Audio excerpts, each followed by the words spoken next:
कहते हैं दुनिया में मन सबसे ज्यादा शक्तिशाली चीज होती है। अगर किसी चीज को तुम पूरे मन से चाहो तो तुम उसे हासिल कर सकते हो। ये मैं नहीं कहता, ये सभी महापुरुषों का कहना है। लेकिन अगर ये सत्य है, ये सच है, तो जो हम अपने मन से चाहते हैं वो हमें हासिल क्यों नहीं होता है?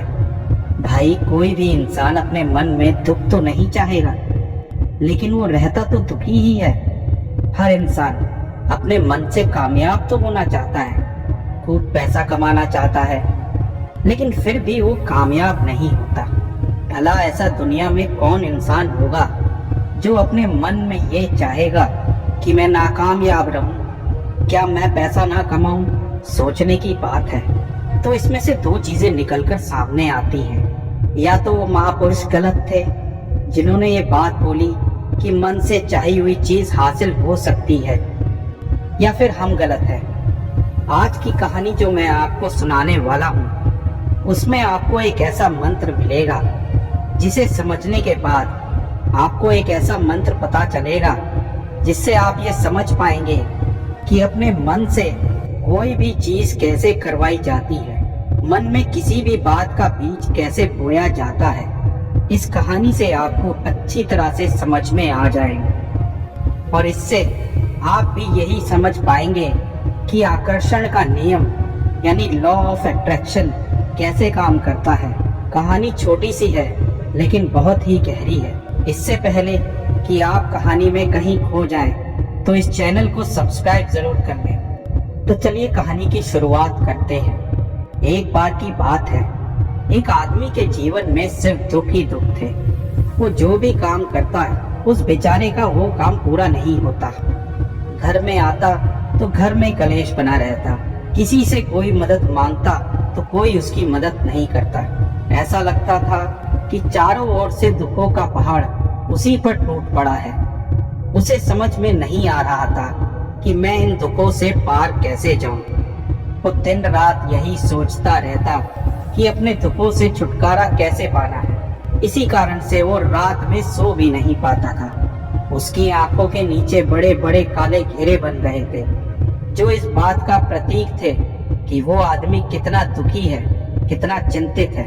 वो इतना दुखी हो गया था कि उसने निर्णय किया कि वो इन दुखों से छुटकारा पाकर रहेगा, और उसके लिए चाहे उसे कितनी भी मेहनत करनी पड़े, कुछ भी करना पड़े, चाहे अंगारों पर भी चलना पड़े, लेकिन इन दुखों से छुटकारा हासिल करके रहेगा। ऐसे ही एक दिन उसने अपने मित्र से पूछा कि मैं अपने जीवन को कैसे सुधार सकता हूँ। उसके मित्र ने बताया कि तुम किसी बाबा के पास जाओ। बाबाओं के पास ऐसे मंत्र होते हैं जिससे सारे दुख मिट जाते हैं, जीवन खुशियों से भर जाता है और धन संपदा भी हासिल हो जाती है।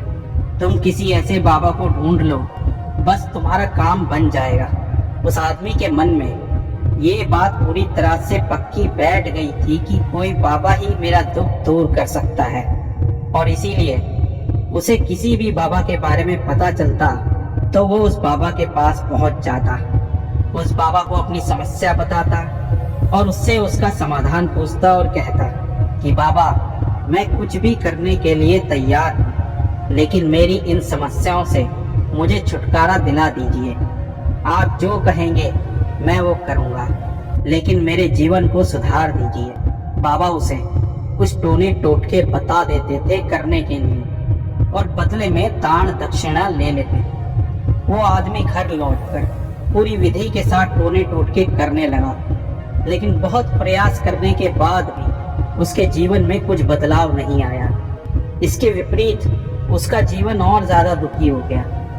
जो भी बाबा उसे टोना टोटका देता था वो बदले में उससे दान दक्षिणा भी लेता था, जिसकी वजह से उसका धन भी धीरे धीरे खत्म हो रहा था। इससे उसके जीवन में दुख और ज्यादा बढ़ गया। तब उसे लगा कि बाबाओं के पास जाने से तो मेरे जीवन में दुख कम होने की बजाय बढ़ते ही जा रहे हैं, तो मुझे क्या करना चाहिए। फिर एक दिन एक आदमी ने उसे बताया कि तुम अपने घर में पंडित को बुलाकर हवन करवा लो। हवन होगा तो घर शुद्ध हो जाएगा कोई भी बुरी ऊर्जा होगी तो घर में से वो बाहर चली जाएगी। किसी पंडित को बुलाकर विधि विधान से हवन करवाओ, जिससे घर में सुख शांति आए। उस आदमी के मन में ये बात बैठ गई और उसने एक पंडित को अपने घर में बुलाकर हवन करवा लिया। हवन अच्छी तरह से संपन्न हुआ। बदले में पंडित ने भी अच्छी दान दक्षिणा ली और उसके बाद वो वहां से विदा हो गया। लेकिन कुछ दिनों के बाद उस आदमी को फिर महसूस हुआ कि उसके जीवन में अभी भी कोई बदलाव नहीं आया है। अब वो आदमी पूरी तरह से दुखी हो गया और ज्यादा परेशान हो गया। अब तो उसे लगने लगा था कि मेरे जीवन में दुख कभी खत्म नहीं होंगे, और यही सोच सोच कर उसका बुरा हाल हो गया। फिर एक दिन उसे अपने मित्र से गौतम बुद्ध के बारे में पता चला, जिनके पास हर समस्या का समाधान मिल सकता है। यही सोचकर वो महात्मा बुद्ध के पास पहुंचता है। जब वो आदमी वहां पर पहुंचता है तो बुद्ध ध्यान में बैठे हुए हैं। ये देखकर वो आदमी वहीं पर चुपचाप बैठकर बुद्ध के ध्यान से बाहर आने का इंतजार करने लगता है। थोड़ी देर बाद बुद्ध ने अपनी आंखें खोली और अपने सामने बैठे उस दुखी और परेशान युवक को देखा। वो उसकी आंखों के नीचे काले घेरे देखते ही समझ गए कि ये आदमी अपने जीवन में बहुत परेशान है।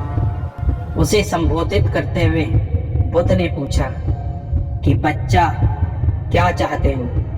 हमारे पास क्या लेने आए हो? उस आदमी ने कहा, हे महात्मा, मैं अपने जीवन में बहुत परेशान हूं। मैंने अपने दुखों को दूर करने के लिए बहुत सारे उपाय करके देखे, टोना टोटका किया, कई मंदिरों में गया, पूजा पाठ भी कराया, हवन भी कराया, लेकिन ये दुख मेरा पीछा ही नहीं छोड़ रहे हैं। इसीलिए आज मैं हार मान के आपके सामने अपने दुखों के समाधान के लिए आया हूँ। आदमी की बात सुन के बुद्ध मुस्कुराए और कहा कि तुम्हें तुम्हारे सभी दुखों से छुटकारा मिल जाएगा, लेकिन उसके लिए तुम्हें एक बहुत मुश्किल काम करना होगा। युवक ने कहा, हे महात्मा, आप जो बोलेंगे मैं करने को तैयार हूँ, चाहे मुझे उसके लिए अंगारों पे भी चलना पड़े, मैं करूँगा, बस आप आज्ञा दीजिए। इस पे बुद्ध ने कहा, अंगारों पे चलना तो बहुत छोटा काम है, वो मैं तुमसे नहीं करवाने वाला। मैं जो तुमसे करवाने वाला हूँ वो बहुत कठिन मंत्र है, क्या तुम उसको पूरा कर पाओगे? आदमी ने कहा, जरूर कर पाऊंगा, बस आप बताएं कि मुझे क्या करना है। बुद्ध ने आदमी से कहा, तो ठीक है, अब जब तुम यहाँ से अपने घर वापस जाओगे तो अपने मन में ये मंत्र दोहराना कि मैं अपने जीवन में सुखी हूँ, मैं अपने जीवन में सुखी हूँ। बार बार तुम्हें यही दोहराते रहना है, और याद रखना, अपनी जुबान से नहीं, सिर्फ मन में दोहराना है। आदमी ने कहा, हे महात्मा, बस इतनी सी बात, मैं तो ये आसानी से कर लूंगा, लेकिन इससे होगा क्या? इस पे बुद्ध ने कहा, तुमने जब इतने सारे उपाय करके देख लिए, लेकिन फिर भी कुछ समाधान नहीं मिला, तो एक बार इस मंत्र को जरूर करके देखो। आदमी ने कहा, ठीक है, मैं जरूर इस मंत्र को करूंगा।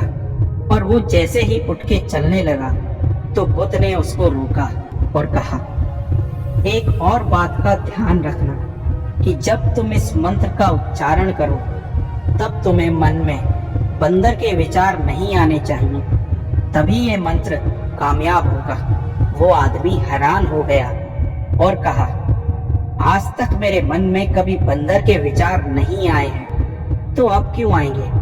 आप फिक्र ना करें महात्मा, मेरे मन में बंदर के विचार नहीं आएंगे। ये कहकर वो आदमी वहां से निकल गया। रास्ते में चलते चलते वो लगातार उस मंत्र को दोहराने लगा, लेकिन कुछ ही देर बाद अचानक उसके मन में बंदर के बारे में एक विचार आया और चला गया। वो सोचने लगा कि ये क्या हो गया, ऐसा कभी मेरे मन में बंदर का विचार नहीं आया, लेकिन आज कैसे ये विचार आ गया? और वो फिर से मंत्र को दोहराते हुए चलने लगा। वो कुछ दूर और ही चला होगा कि उसको एक मदारी दिखता है बंदर के साथ, और फिर से उसके मन में बंदर को देखकर विचार चलने लगते हैं और वो मंत्र दोहराना बंद कर देता है और बंदर के बारे में सोचने लगता है।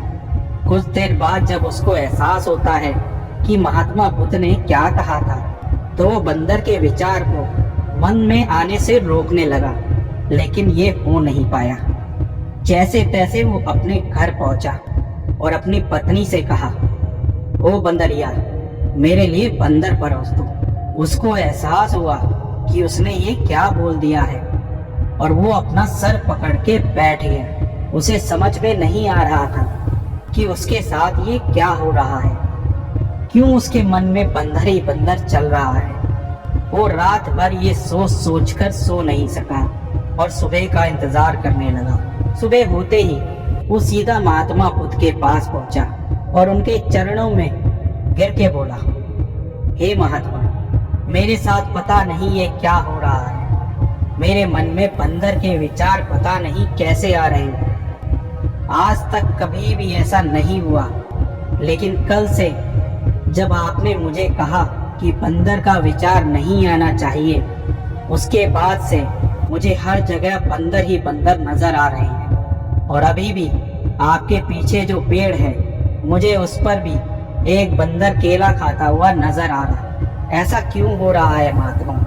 आप कृपा करके मेरा मार्गदर्शन करें। महात्मा बुद्ध मुस्कुराए और कहा, बच्चा, ये मन का जाल ऐसा जाल है जिसे समझ पाना इतना आसान नहीं। बंदर तो तुम्हारे रास्ते में पहले भी आते थे। जब तुम मेरे पास आए थे तो इन्हीं पेड़ों पे ये बंदर घूम रहे थे, लेकिन तब तुम्हारे ध्यान में ये बंदर नहीं थे। तब तुम्हारे ध्यान में सिर्फ अपने दुख थे। हम जिस चीज से भी दूर भागना चाहते हैं, वही चीज हमारे मन में बहुत गहरे से प्रविष्ट हो जाती है। वो हमारे अंतर मन में समा जाती है। असल में हम जिस भी चीज से छुटकारा पाना चाहते हैं, उससे छुटकारा इसलिए पाना चाहते हैं कि वो हमारे साथ बहुत गहरे से जुड़ी हुई है, और हम जितना ही उसे छुटकारा पाना चाहते हैं, वो उतनी ही गहराई से हमारे मन में बैठती चली जाती है और आखिरकार वो हमारे अंतर मन में छा जाती है। ऊपर से तो हम चाहते हैं सुखी होना, कि मैं सुखी हूँ, सुखी हूँ।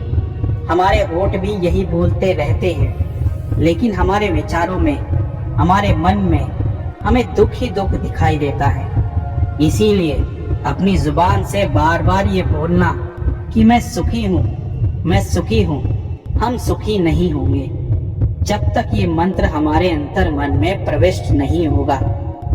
इस पर उस आदमी ने पूछा, तो ये मंत्र हमारे अंतर मन में प्रविष्ट कैसे होगा?